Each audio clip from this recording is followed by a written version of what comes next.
सरगोदा से खबर शामिल करते हैं। हमारे रिपोर्टर ज़फ़र अब्बास के मुताबिक दुनिया का मुख्तसर तरीन खुतबा इमाम मिस्र ने दिया, जिसमें उन्होंने कहा कि 1000 मसाजिद बनाने से बेहतर है किसी एक भूखे को खाना खिला दो। यकीनन खुशनसीब हैं वो लोग जो न सिर्फ भूखों को खाना खिलाते हैं बल्कि वो दुनिया ही नहीं बल्कि अपनी आखिरत भी संवारे हैं। इन्हीं खुशनसीबों में एक शख्स ऐसा भी है जो रोज़ाना की बुनियाद पर सरगोदा में 3 मोहम्मदी दस्तरखान चला रहा है, जिन पर रोज़ाना की बुनियाद पर 300 से 400 अफराद रोज़ाना की बुनियाद पर दोपहर का खाना खा रहे हैं।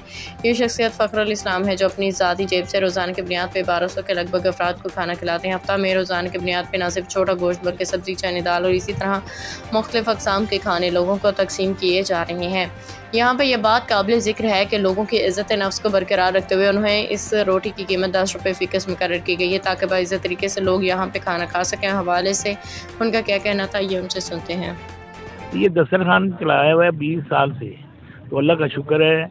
लोग बड़े इत्मीनान से बैठकर खाना खाते हैं और हर रोज़ नई नई अपना मेन्यू होता है।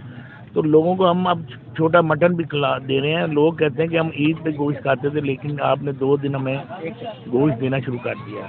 तो अल्लाह का शुक्र है, बड़ा अच्छे तरीके से चल रहा है।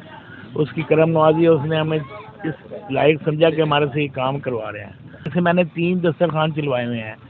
एक हमारा यूनिस ब्लॉक चौक है, दूसरा गिल वाला गोल चक्कर शराजी पेट्रोल पंप के साथ, एक जौहर कॉलोनी में। तकरीबन सारा मिलाकर 1000 या 1200 की तादाद हो जाती है। और लोगों से हम 10 रुपये इसलिए लेते हैं कि उनकी इज़्ज़त नफ्स मजरू ना हो। हो गया, सारा दिन काम करते हैं और इधर से खाना फ्री के हिसाब से मिलता है, यानी 10 रुपये फ्री का माहौल है। इधर हम सुकून से आकर बैठकर खाना खाते हैं और ये गरीबों को खाना फ्री भी देते हैं, पार्सल भी देते हैं बच्चों के लिए ले जाना हो तो। छोटा गोश्त कभी होता है, कभी बड़ा गोश्त होता है, कभी मुर्गा होता है, कभी दाल भी होती है।